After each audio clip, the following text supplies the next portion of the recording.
Hello everyone, I hope everybody is doing all right. My name is तितिक शुएरा। आप लोग मुझे देख रहे हैं एथिक्स, इंटेग्रिटी एंड एप्टीट्यूड की लेक्चर सीरीज़ के अंदर। पिछले वीडियोस के अंदर अपन जो है वैल्यूज़ वाले पार्ट को कवर कर रहे थे, तो वैल्यूज़ वाले पार्ट का एक बेसिक जो है रिवीजन करेंगे। उसके साथ में आगे जो है इस वीडियो के अंदर अपन अनडिज़ायरेबल वैल्यूज़ के ऊपर आएंगे। अनडिज़ायरेबल वैल्यूज़ क्या होती है, कैसे वगैरह, ये प्रीवियस ईयर क्वेश्चन पेपर का है, तो उसको थोड़ा सा एक बार ढंग से देखेंगे। इसके अलावा सोशल और इकोनॉमिक वैल्यूज़ के बीच में थोड़ा बैलेंस वगैरह जानने की कोशिश करेंगे। ये भी again previous year question paper है। और कुछ लेसन्स देखेंगे, वो लेसन्स जो कि अपन डिफरेंट डिफरेंट लीडर्स से, डिफरेंट डिफरेंट जो एडमिनिस्ट्रेटर्स हैं, डिफरेंट डिफरेंट फिलोसफर्स हैं, डिफरेंट सोशल रिफॉर्मर्स हैं, उनसे ले सकते हैं। इन जनरल अपन को क्या चीज़ें मिलती है, तो वो सारे अपन लेसन्स वगैरह देखेंगे। ये सिलेबस का भी पार्ट है और इसके ऊपर एक बार क्वेश्चन भी आया, और तो क्वेश्चन बहुत पहला है, लेकिन उसके अलावा सिलेबस में चूंकि स्पेसिफिकली मैंशनड है, तो इसलिए इसको अच्छे से अपन पढ़ेंगे। ठीक है, सबसे पहले रिवीजन।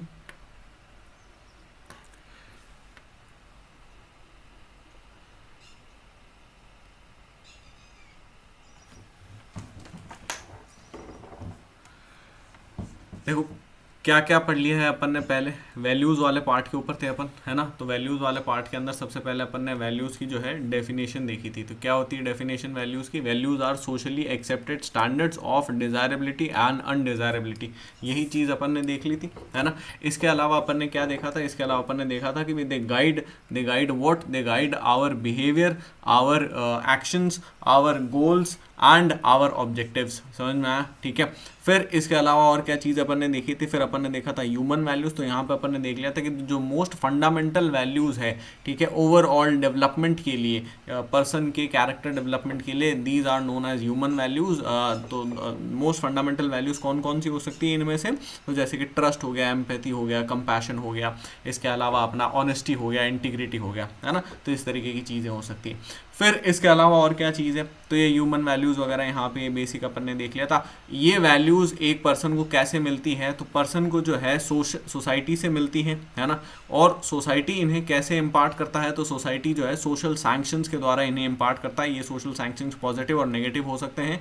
पॉजिटिव अगर सैंक्शंस होंगे तो उन्हें अपन क्या कहेंगे? कैरेट टाइप का, वो कैरेट एंड स्टिक पॉलिसी के अंदर। तो यहाँ पे कैरेट आ जाएगा, यहाँ पे स्टिक आ जाएगा, ठीक है। और यहीं पर मतलब, या फिर पॉजिटिव सैंक्शंस के अंदर देख लो तो punishment, sorry, reward, and negative के अंदर पनिशमेंट। समझ में आ? उसके अलावा पर्सन जो है सोसाइटी से तो सीखता है, और ये जो है प्रोसेस, कौन कौन से प्रोसेस से ये सीखता है? तो सबसे पहले जो वो देखता है तो दैट इज़ ऑब्जर्वेशन। ऑब्जर्वेशन के अलावा इंस्ट्रक्शन, इंस्ट्रक्शन के अलावा क्लासिकल कंडीशनिंग, क्लासिकल कंडीशनिंग के अंदर वो इमिटेट करता है। समझ में? Whatever is happening in his surrounding, whatever the people of his society are doing, he tends to imitate those things, ठीक है। फिर इसके अलावा और क्या चीज़ देख ली थी भाई अपन ने? इसके अलावा अपन ने देखा था कि ये जो प्रोसेस होता है, जो वैल्यूज़ वगैरह इम्पार्ट करने का, इस प्रोसेस को क्या कहते हैं? इसे अपन सोशलाइजेशन कहते हैं, है ना। नेक्स्ट चीज़ अपन ने क्या देखी थी बताओ? नेक्स्ट जो है अपन इनकलकेशन ऑफ वैल्यूज़ के ऊपर आ गए थे। तो इनकलकेशन ऑफ वैल्यूज़ के अंदर जो है अपन ने टोटल 3 फेसेट्स देखे थे। पहला तो फैमिली, दूसरा एजुकेशन, और तीसरा जो है सोसाइटी, है ना। तो फैमिली के अंदर अपन ने क्या देखा था? फैमिली के अंदर अपन ने देखा था कि जो नियरेस्ट फैमिली है उनकी बात हो रही है यहाँ पर, प्लस इस फैमिली का मैक्सिमम मोस्ट इम्पैक्ट होता है और मोस्ट इन्फ्लुएंस होती है। मैक्सिमम इम्पैक्ट और इन्फ्लुएंस ये कब तक होता है? तो अंटिल प्यूबर्टी होता है, प्यूबर्टी हिट करने तक होता है। एजुकेशन के अंदर कौन कौन सी चीज़ें होती है? तो एजुकेशन के अंदर बुक्स, करिकुलम वगैरह हो जाता है। बुक्स, करिकुलम के अलावा जो पीयर ग्रुप हैं वो हो जाते हैं, जो टीचर्स हैं वो हो जाते हैं। सोसाइटी के अंदर जो एक्सटेंडेड रिलेटिव्स हैं वो हो जाते हैं, नेबर्स हो जाते हैं, और उसके अलावा सोसाइटी एट लार्ज हो जाती है। समझ में? इसके अलावा यहाँ पे अपन ने देखा था कि किस तरीके की वैल्यूज़ यहाँ पे तीनों जगहों पे इम्पार्ट होती है। तो जो फैमिली है वो आपको फाउंडेशनल वैल्यूज़ इम्पार्ट करेगी। एजुकेशन जो है वो foundational values plus instrumental values impart करेगा, और यहाँ पर स्ट्रीट स्मार्ट वैल्यूज़ एक तरीके से आपको मिलेगी। समझ में आया?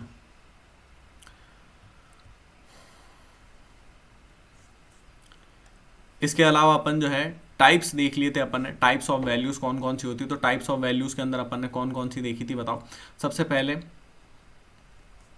यहाँ पे अपन ने देखा था कि भाई काफ़ी सारे अलग अलग टाइपिफिकेशन हो सकते हैं। एक तो अपन ने ट्रेडिशनल और मॉडर्न वैल्यूज़ देखी थी। तो ट्रेडिशनल वैल्यूज़ के अंदर जैसे कि जॉइंट फैमिली के अलावा और क्या चीज़ देखी थी, यहाँ पर जो है न्यूक्लियर फैमिली देख ली थी, यहाँ पर कन्फॉर्मिटी देख लिया था, यहाँ पर अचीवमेंट देख लिया था। अब मैं इन दोनों को साथ में ले रहा हूँ, पहले अलग अलग लिया लेकिन वो एक कंपेरिजन आपको आइडिया मिल जाएगा, है ना। तो joint family, nuclear family, conformity, achievement, है ना। उसके अलावा यहाँ पे जो है कॉम्पिटिशन आ जाएगा, यहाँ पे कलेक्टिविज्म आ जाएगा, है ना। कॉम्पिटिशन कलेक्टिविज्म के अलावा और क्या चीज़ आएगी बताओ, एक और पॉइंट था। हाँ, तो यहाँ पर जो है जेंडर इक्वालिटी हो जाएगी, यहाँ पर जो है पेट्रियार्की हो जाएगी, समझ में आया? ठीक है, ये दोनों चीज़ें। अब जब ये दोनों चीज़ें कॉन्फ्लिक्ट के अंदर आती है तो फिर जो है काफ़ी सारे अपन को इश्यूज़ वगैरह देखने को मिलते हैं, और इनका कॉन्फ्लिक्ट में आने की भाई कारण सीधे से हैं, ये सब के सब अपोजिट हैं एक दूसरे के, है ना। फिर अपन ने कल्चरल वैल्यूज़ देखी थी। तो कल्चरल वैल्यूज़ जो है वो इंटरनेट के एक्सपेंशन वगैरह से कैसे आई है उन सबको देखा था। कल्चरल वैल्यूज़ अपन ने पॉजिटिव और नेगेटिव दोनों देख ली थी। पॉजिटिव कल्चरल वैल्यूज़ अपन ने कौन कौन सी देखी थी, तो इसके अंदर अपन ने देखा था कि स्किल्स जो हैं वो ईजी हैं और काफ़ी सारे अपने पास हैं, है ना। दूसरी बात अपन ने देखी थी कि एजुकेशन का महत्व बढ़ चुका है। तीसरी बात अपन ने ये देखी थी कि एक लार्जर सोशल प्रेजेंस की इंपॉर्टेंस बढ़ चुकी है, समझना है। और एक और पॉइंट देखा था, ठीक है, तो उसके ऊपर आते हैं चलो। फिर इसके अलावा नेगेटिव पॉइंट्स के अंदर अपन ने क्या देखा था, नेगेटिव के अंदर अपन ने ये देखा था कि जो फैमिली वगैरह, जो फैमिली है और जो भी, तो उससे एक कहीं ना कहीं इंटीमेट जो कनेक्ट है, ठीक है, एट लार्ज जो इंटीमेट कनेक्ट है वो वीक हो चुका है। उसके अलावा फैमिली का रोल, जो ट्रेडिशनल इंस्टीट्यूशंस वगैरह हैं उनका रोल कम हो चुका है। ये तो अपन ने कॉन्फ्लिक्ट के अंदर उसमें लार्जली कवर करा था, इसमें भी आ सकता है, ठीक है चलो इसको होल्ड करते हैं। फिर इसके अलावा और क्या चीज़ है, तो यहाँ पर अगर कॉन्फ्लिक्ट की अगर अपन बात करें तो कॉन्फ्लिक्ट के अंदर जैसे कि मैंने आपको बताया ट्रेडिशनल जो इंस्टीट्यूशंस हैं, फैमिली जैसे हो गया, रिलीजन जैसे हो गया, इन सब का कहीं ना कहीं रोल कम हो गया है। इसके अलावा जो एलियन कॉन्टैक्ट होता है, जो एक कॉन्टैक्ट होता है आपके कलेक्ट के बाहर किसी से, ठीक है, तो उसकी वजह से काफ़ी कॉन्फ्लिक्ट वगैरह देखने को मिलता है। और जो एलियन वैल्यूज़ आप जो है इनकर कर लेते हो, उसकी वजह से भी कॉन्फ्लिक्ट वगैरह अपन को देखने को मिलता है, समझना। कल्चरल हेट्रोजेनिटी भी यहाँ पर अपन ने देखी थी। कल्चरल हेट्रोजेनिटी के अलावा ये सब अपन ने देख लिया था, रोल ऑफ फैमिली देख लिया, डिटैचमेंट फ्रॉम सोसाइटी जो है, इंटीमेट रिलेशंस अपन ने देख लिए, और डिटैचमेंट फ्रॉम सोसाइटी एक और चीज़ है, समझ में, ठीक है। बाकी सब चीज़ें अपनी हो चुकी है।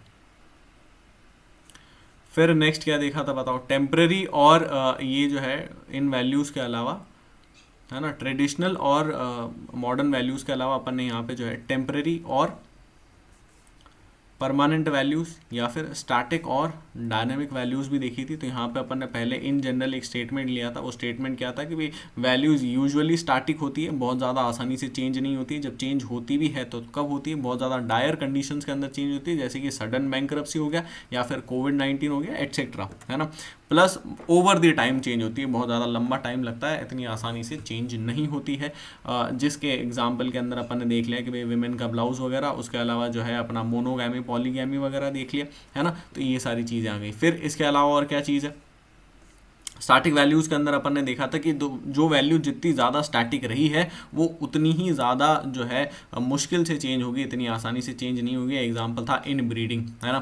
फिर इसके अलावा now examples are very important, ठीक है, एग्जांपल्स बहुत ज़्यादा इंपॉर्टेंट। अगर आपको ये एग्जांपल्स बहुत ज़्यादा कंफर्टेबल नहीं लग रहे हैं, आपको लग रहा है कि यार मैं इनसे बहुत ज़्यादा कनेक्ट फील नहीं कर पा रहा हूँ, तो you try to develop your own examples and it is far more better. अब ये जो वीडियो है ना, ये वीडियो भाई मुझे नहीं पता, लेकिन एटलीस्ट कम से कम 5 6 7 8 9 10 लोग तो देखेंगे। अब वो 10 लोग अगर एक ही आंसर लिखेंगे तो फिर कैसा लगेगा। इसलिए try to modify your answers, ठीक है। ये इसमें एग्जांपल्स वगैरह इन सबको तो आप मॉडिफाई कर ही सकते हो, कोई बहुत ज़्यादा खास बात नहीं है। सारे के सारे एग्जांपल्स अगर मैं खुद से लिख सकता हूँ तो आप भी लिख सकते हो, है ना, ठीक है। जीएस वगैरह से उठा सकते हो, बहुत ईजी है। चलो व्हाट एल्स। और अगर किसी, अच्छा एक ये चीज़ भी आप कर सकते हो, अगर जैसे मान लो कि कोई भी एक पर्टिकुलर टॉपिक है, उसका एग्जाम्पल आपको समझ में नहीं आया, या वो टॉपिक आपको समझ में नहीं आया, या उसमें लगा कि यार इसमें किसी और एग्जाम्पल से आप समझाइए, है ना। जैसे कई बार स्टूडेंट्स को ये होता है, मुझे भी जैसा है, कई बार ये चीज़ होती है कि वो जो पर्टिकुलर एग्जाम्पल होता है उस एग्जाम्पल से अपन उस बात को नहीं समझ पाते, लेकिन वहीं पे अगर कोई और एग्जाम्पल होता तो अपन शायद उससे समझ जाते। तो अगर आपको लगे कि भाई यार ये एग्जाम्पल इतना ज़्यादा हमें समझ में नहीं आ रहा है, तो आप मुझे बता दीजिएगा, मैं आपको उसी टॉपिक का जो है दूसरा कोई एग्जांपल या तो टेलीग्राम में वहाँ पे ऑडियो वगैरह रिकॉर्ड करके बता दूंगा, या फिर जो है नेक्स्ट वीडियो जो भी उसके बाद नेक्स्ट वीडियो रिकॉर्ड करूँगा उस वीडियो के अंदर मैं स्पेसिफिकली मेंशन कर दूंगा। ठीक है। अच्छा, टेलीग्राम से याद आया, टेलीग्राम का ग्रुप, टेलीग्राम का लिंक जो है डिस्क्रिप्शन के अंदर है, वहाँ से उसको ज्वाइन कर सकते हैं। वीडियो अगर अच्छा लग रहा हो तो वीडियो को लाइक करें, नहीं लगे डिसलाइक करें, शेयर करें ज़्यादा से ज़्यादा दोस्तों के साथ, and if you haven't subscribe to the channel please do it now. चलो लेट स्टार्ट। फिर इसके बाद आगे क्या चीज़ अपन देख रहे थे, तो यहाँ पर जो है परमानेंट, अरे भैया परमानेंट ये इधर कैसे लिख दिया तुमने, बताया नहीं, उल्टा लिख रखा है ये। परमानेंट और स्टैटिक एक चीज़ होती है, टेम्पररी और डायनेमिक एक चीज़ होती है ना। चलो फिर anyways what was I saying, dynamic के अंदर क्या चीज़ अपन देख रहे हैं, तो डायनेमिक के अंदर ये जो चेंज होती भी है तो किन किन चीज़ों की वजह से चेंज होती है, टाइम, स्पेस एंड सिचुएशन। ठीक है।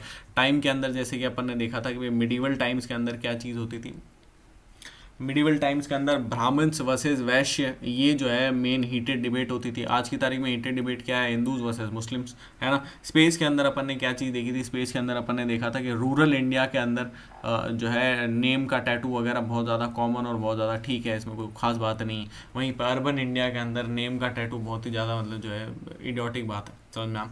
फिर इसके अलावा और क्या चीज़ है, सिचुएशन के अंदर अपन ने वॉर और पीस की सिचुएशन देखी थी, कोविड की, और उसके अलावा जो है नॉर्मल टाइम देखे थे, समझ में। ठीक है। तो ये चीज़ें अपन ने देख ली थी। ठीक है। I hope all of this was clear and you don't have any major doubts. अगर कोई माइनर डाउट्स भी हो तो भी आप फ्री हैं कमेंट सेक्शन के अंदर लिखने को, है ना। ठीक है। चलो लेट स्टार्ट आज का टॉपिक।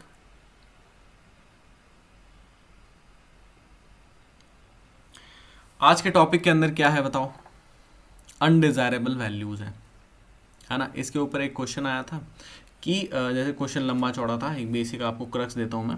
क्वेश्चन ये था कि जो है अपन कई बार कुछ ऐसी वैल्यूज़ सोसाइटी से पिक कर लेते हैं जो अपन चाहते नहीं हैं पिक करना, बट वो हो जाता है और वो जो भी है ना। तो इसके अंदर आप बताइए कि ये वैल्यूज जो है, पहली बात तो कौन सी हैं, क्या वैल्यूज़ हैं, कैसे पिक होती है और कैसे इन्हें चेंज किया जा सकता है। तो इस तरीके का क्वेश्चन था। यहाँ पर सोसाइटी के, एजुकेशन के, फैमिली वगैरह के रोल को हाईलाइट कर रखा था। तो एजुकेशन, फैमिली, सोसाइटी का रोल तो अपन कर चुके हैं, अभी रिवीजन के अंदर भी मैंने आपको बता दिया। अब अपन देखते हैं कि ये अनडिजायर्ड वैल्यूज़ क्या चीज़ होती है। अनडिजायर्ड वैल्यूज़ का मतलब होता है कुछ भी ऐसी वैल्यूज़ या कुछ भी ऐसे कैरेक्टरिस्टिक्स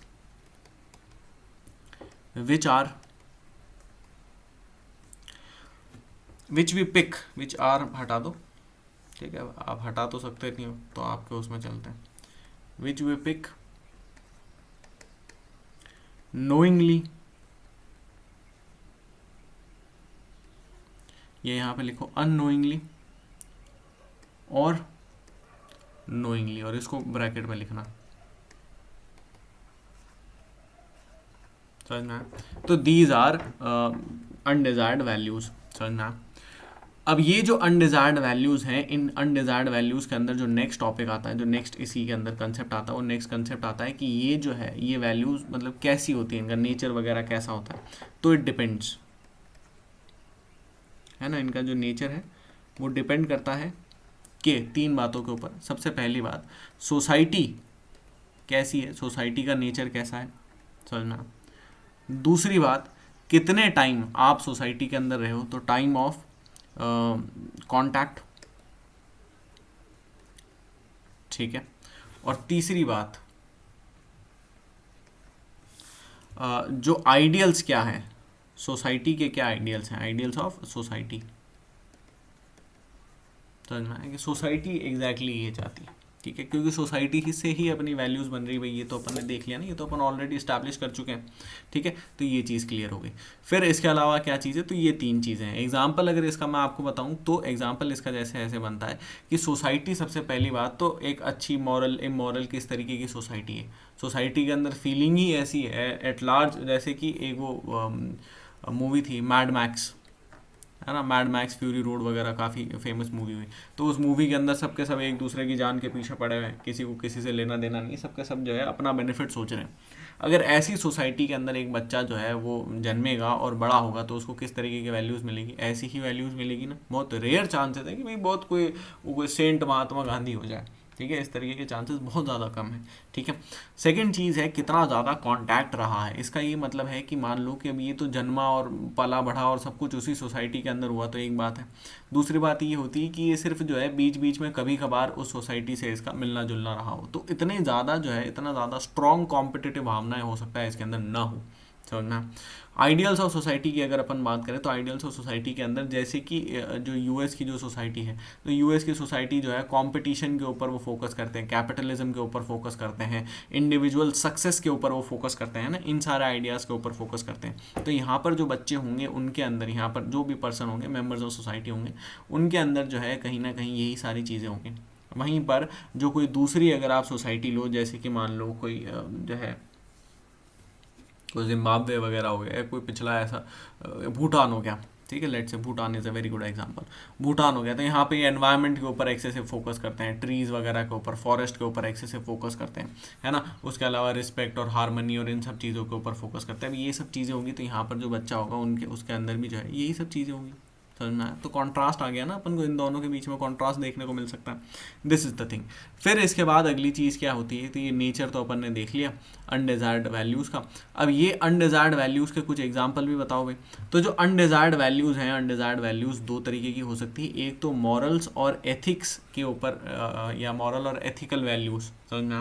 तो ये मॉरल और एथिकल वैल्यूज़ कौन कौन सी हो सकती है। मॉरल और एथिकल वैल्यूज़ के अंदर जैसे कि ग्रीड, समझ में आया, डिसऑनेस्टी, क्रूअल्टी, सेल्फिशनेस। अब ये सारे के सारे आपको नेगेटिव लग रहे होंगे, तो एग्जैक्टली नेगेटिव होने भी चाहिए क्योंकि अनडिजायर्ड है, समझ में आया, ठीक है। आपने चाहे नहीं थे बहुत ज़्यादा, यहाँ पे पॉजिटिव भी हो सकते हैं, लेकिन ठीक है चलो अपन ने इसको थोड़ा सा वैसा आउटलुक दिया है, ठीक है। तो ग्रीड, डिसऑनेस्टी, क्रूअल्टी, सेल्फिशनेस वगैरह ये सारी चीज़ें होगी। देन सोसाइटल वैल्यूज़ की अगर अपन बात करें तो सोसाइटल वैल्यूज़ कैसे हो सकती है, तो प्रेजुडिस हो सकता है, डिस्क्रिमिनेशन हो सकता है, इनटॉलरेंस हो सकता है, ठीक है। These can be the things. तो ग्रीड, डिसऑनेस्टी, देखो इतना सब ये टाइम पास और ये इसलिए करता हूँ ताकि आप अपने नोट्स वगैरह बनाते रहो, क्योंकि मैं ज़्यादा डिक्टेशन नहीं करता हूँ, है ना। ग्रीड, डिसऑनेस्टी, उसके अलावा क्रूअल्टी, है ना, सेल्फिशनेस, ये चीज़ हो गई। वहीं पर सोसाइटल वैल्यूज़ के अंदर कौन कौन सी हो गई, प्रेजुडिस, डिस्क्रिमिनेशन और इनटॉलरेंस। तो प्रेजुडिस, डिस्क्रिमिनेशन और इनटॉलरेंस, इनटॉलरेंस,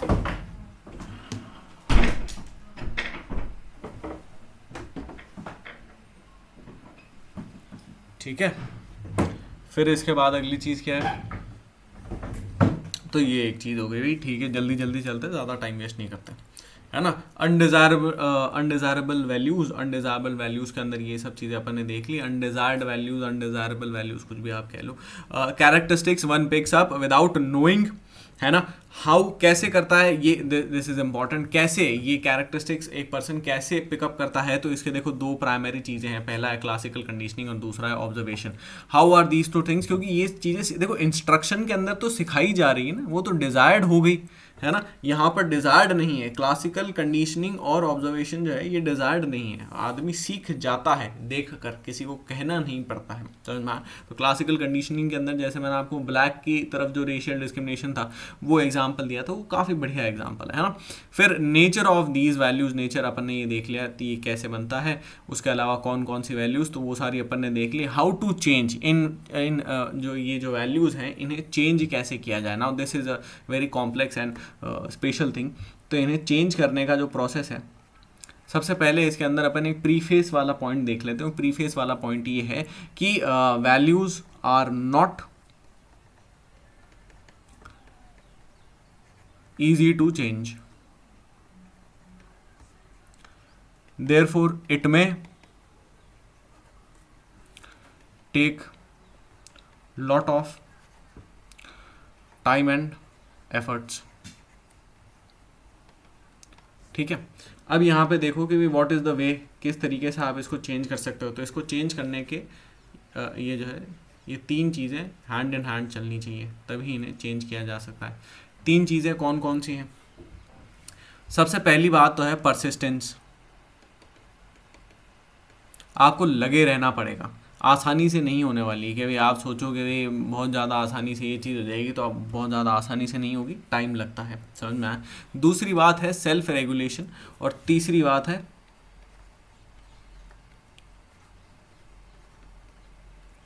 बिहेवियर मॉडिफिकेशन, है ना। सेल्फ रेगुलेशन का यहाँ पे क्या मतलब है? सेल्फ रेगुलेशन का ये मतलब है कि भाई you have to control yourself. वैसे सेल्फ रेगुलेशन आगे बहुत बड़ा एक टॉपिक आता है अपना इमोशनल इंटेलिजेंस वगैरह के अंदर, बट यहाँ पे you have to control your basic instincts. ठीक है, आपको उन वो जो एनिमल इंस्टिंक्ट्स है, वो जितनी भी चीज़ें हैं, उन सबको कंट्रोल करके रखना पड़ेगा, चेक में रखना पड़ेगा, क्योंकि they are dying to get out, है ना। ठीक है, जैसे आपने जो है फ़ोन जो है ये सोचा कि नहीं आज तो मैं पूरे दिन फ़ोन नहीं चलाऊँगा, it will become a living hello for you. इसलिए नहीं क्योंकि फ़ोन चलाना बहुत ज़्यादा ज़रूरी है, फ़ोन कितनी ज़्यादा कितनी ज़्यादा पावन चीज़ है, इसलिए क्योंकि आप उतनी ज़्यादा जो है सेल्फ रेगुलेटिंग मैकेनिज्म्स स्ट्रॉन्ग नहीं है, समझ में आया। फिर इसके अलावा क्या चीज़ है, मतलब आप में, ठीक है, मतलब आप में ऐसा कुछ वो पर्टिकुलर नहीं है, मैं कोई दूध का धुला नहीं हूँ, ठीक है। फिर उसके बाद क्या चीज़ है, हाँ ठीक है, तो सेल्फ रेगुलेशन हो गया, परसिस्टेंट एफर्ट्स हो गए, and behaviour modification is important. Behaviour modification को खास बात नहीं है, सेल्फ रेगुलेशन के साथ में बिहेवियर मॉडिफिकेशन आएगा, बट ऑब्वियस ही बात है तभी आपकी धीरे धीरे आप अगर उसको वैल्यूज़ को अगर आप बिहेवियर के अंदर नहीं लेकर आते हो, बस आपने बस बातें कर दी, तो बातों से तो डिजोनेंस होगा, है ना। वो चीज़ अपन ऑलरेडी देख चुके हैं। तो डिजोनेंस या कॉन्फ्लिक्ट वगैरह से उससे बचने के लिए आपको अपना बिहेवियर भी उनके अकॉर्डिंग मॉडिफाई करना पड़ेगा। तो these are the three things, self regulation, behaviour modification and persistent effort। along with both of these two things, persistent efforts, लगे रहना पड़ेगा। ऐसे नहीं है कि भाई एक दिन में चेंज हो जाएगी, 2 दिन में चेंज हो जाएगी, these may take days or years or whatever, समझना। therefore इसके साथ में एक कंक्लूडिंग स्टेटमेंट अगर यहीं पर अपन देखें तो persistence या patience, persistence भी छोड़ो, patience and regular efforts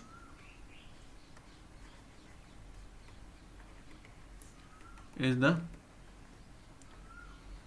key to change, समझना, ठीक है। This is the concluding statement. What else? Next topic is social और इकोनॉमिक वैल्यूज। ठीक है, I hope this topic was clear. इस टॉपिक को एक बार वापस से अगर रिवाइज करें तो अनडिजायरेबल वैल्यूज़ के अंदर अपन ने जो है कैरेक्टरिस्टिक्स वगैरह इसकी डेफिनेशन देख ली। इसके बाद जो है अपन नेक्स्ट पार्ट के ऊपर आ गए थे कि ये कैसे वैल्यूज़ आती है, तो the process is classical conditioning and observation. उसके बाद अपन ने नेक्स्ट चीज़ देखी थी कि भाई नेचर क्या है इनका, तो ये मतलब या नेचर कैसे डिपेंड होता है इन चीज़ों के ऊपर। तो पहली बात तो किस तरीके की सोसाइटी है, दूसरी बात कितना टाइम उसने स्पेंड करा है, तीसरी बात सोसाइटी के आइडियल्स क्या है ना। यहाँ पर ये जो अनडिजायरेबल वैल्यूज़ हैं, ये वैल्यूज़ मॉरल कंटेक्स्ट के अंदर और सोसाइटल कंटेक्स्ट के अंदर अपन ने देखी, जैसे कि ग्रीड, डिसऑनेस्टी, क्रूअल्टी, सेल्फिशनेस, उसके अलावा प्रेजुडिस, डिस्क्रिमिनेशन, इनटॉलरेंस, है ना। तो ये सारी की सारी चीज़ें अपन ने देख ली। इसके अलावा क्या चीज़ है, इनको कैसे चेंज किया जा सकता है, तो उसके 3 तरीके हैं, मतलब तीनों एक साथ चलेंगे। सेल्फ रेगुलेशन हो गया, बिहेवियर मॉडिफिकेशन हो गया और परसिस्टेंट एफर्ट्स हो गया। 3 स्टेप फार्मूला है, समझ में। इसके अलावा क्या चीज़ है, नेक्स्ट जो टॉपिक आता है that is balance between social and economic. अब इसी के अंदर कंटिन्यू कर लेते हैं, एक बार देख लेते हैं कितना टाइम होगा। तो इसी के अंदर कंटिन्यू, कोई बहुत ज़्यादा ऐसा लंबा नहीं हुआ। तो वेयर वर वी, तो सोशल एंड इकोनॉमिक वैल्यूज़। अब एक क्वेश्चन आया था देखो इसके ऊपर, है ना। क्वेश्चन के अंदर ये पूछा गया था कि जो है सोशल वैल्यूज़ के अंदर से और इकोनॉमिक वैल्यूज़ के अंदर से विच आर मोर इम्पॉर्टेंट, किसकी इम्पोर्टेंस ज़्यादा है, बताओ किसकी इम्पोर्टेंस ज़्यादा है, क्या लगता है। पहली बात तो इनको लिस्ट करते हैं, है ना। पहले तो एक ऑब्जेक्टिव अपन जो है लिस्टिंग वगैरह कुछ एक आइडिया वगैरह देखते हैं। तो अगर इन्हें अपन लिस्ट करें तो ये जो है सोशल वैल्यूज़ किस किस तरीके की होगी, जैसे कि इक्वालिटी एक जो है वैल्यू हो गई, है ना। इक्वालिटी के अलावा आप देखो तो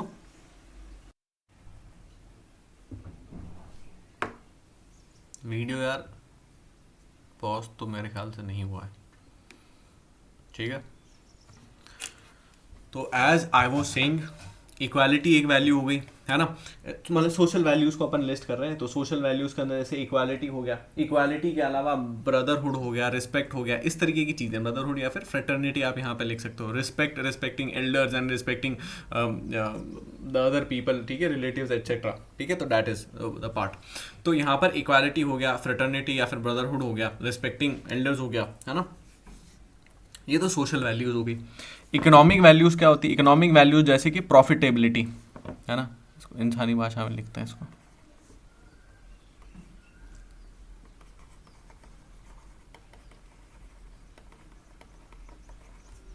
सस्टेनेबिलिटी,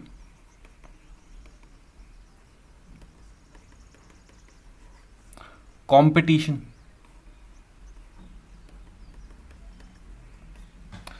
ये सारी की सारी जो है इकोनॉमिक वैल्यूज़ हुई, है ना। प्रॉफिटेबिलिटी का मतलब आप समझते हो कि भाई आप अपने प्रॉफिट वगैरह को सिक्योर करो। सस्टेनेबिलिटी का यहाँ पर मतलब ये है कि भाई आपका जो बिज़नेस है या जो भी इकोनॉमिक एंटरप्राइज है वो एक लंबा लॉन्ग टर्म देखे। कंपटीशन के अंदर जो आपके कॉम्पिटिटर्स वगैरह हैं उनको आप ढंग से मतलब जो भी है फेस वगैरह करो, वहाँ पर आप जो है जीत हासिल करो, ठीक है। अब सोशल वैल्यूज़ और इकोनॉमिक वैल्यूज़ के अंदर जो है आगे इनका कंपैरिजन करें या फिर इनको जो है आगे इसमें अपन समझें कि भाई which is the better of the both of the evils, ठीक है, विच इज़ बेटर वन, ठीक है। तो यहाँ पे अगर इस चीज़ में देखें तो जैसे अपन को कुछ एक बुक्स वगैरह मिलती है, ठीक है, कि थिंकर्स ने क्या कहा, अपन से पहले अपन थिंकर्स को भी तो देख सकते हैं, तो थिंकर्स ने क्या कहा। तो जैसे एक पर्सन हुआ है एडम स्मिथ।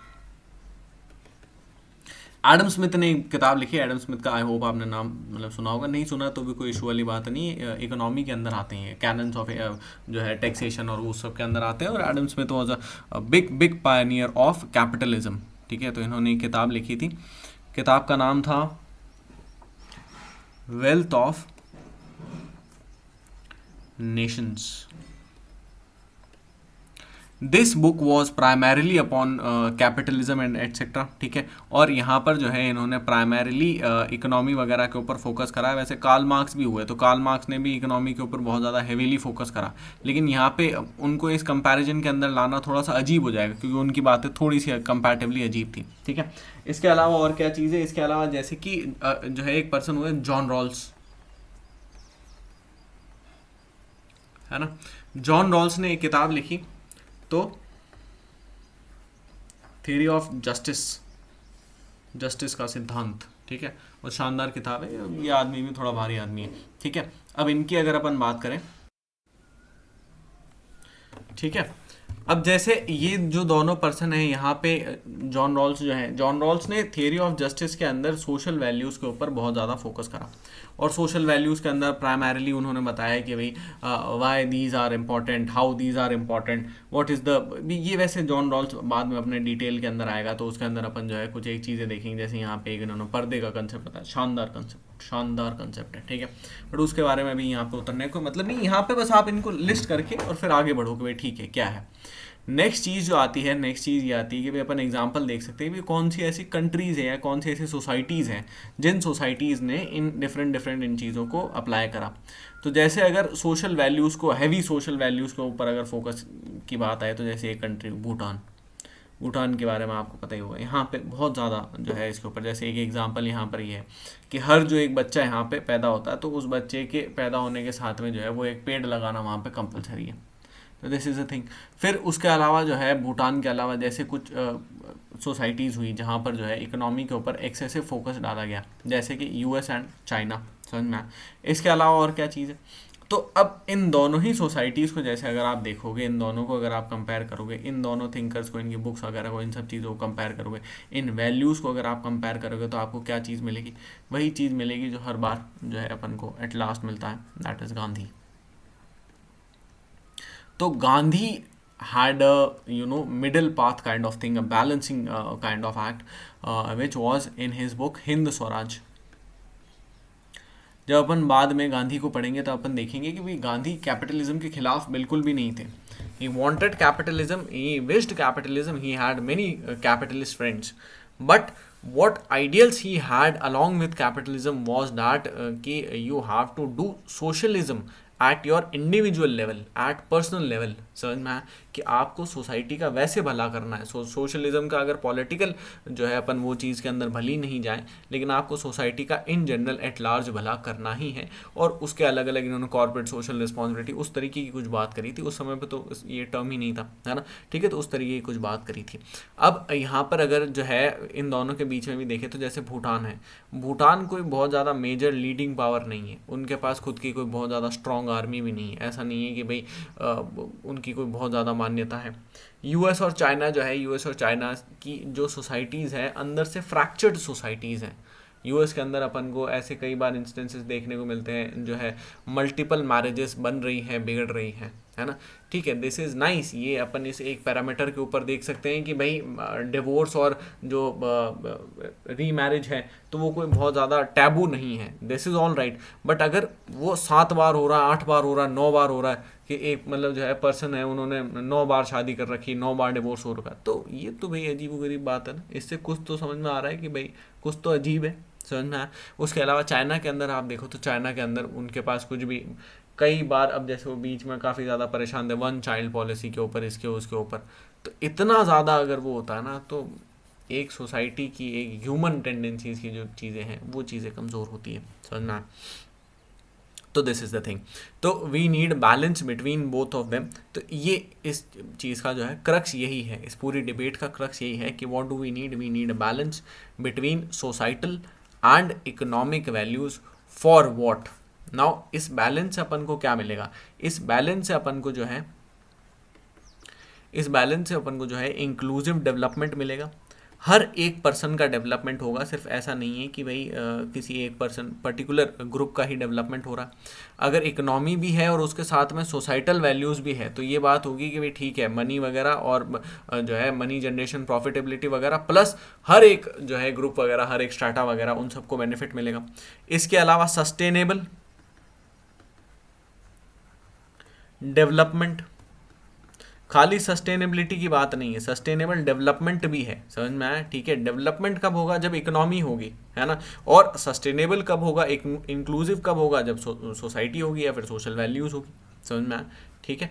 फिर इसके अलावा और क्या चीज़ है, इसके अलावा एक जो है थर्ड एस्पेक्ट आता है ओवरऑल ग्रोथ एंड डेवलपमेंट, समझ में आया। तो सभी का ओवरऑल ग्रोथ और डेवलपमेंट होगा, ठीक है। Inclusive growth, sustainable growth, sustainable development, inclusive development, वही एक चीज़ है ना। बैलेंस हो गया, गांधी हिंद स्वराज वगैरह मैंने आपको बता दिया, जॉन रॉल्स की theory of justice, Adam Smith का wealth of nations, Bhutan, China, US, इन सब का एग्जांपल देख लिया। ब्रदरहुड, रिस्पेक्ट, सस्टेनेबिलिटी, एफिशिएंसी यहाँ पर एक वैल्यू और है ना। इसके अलावा प्रॉफिटेबिलिटी।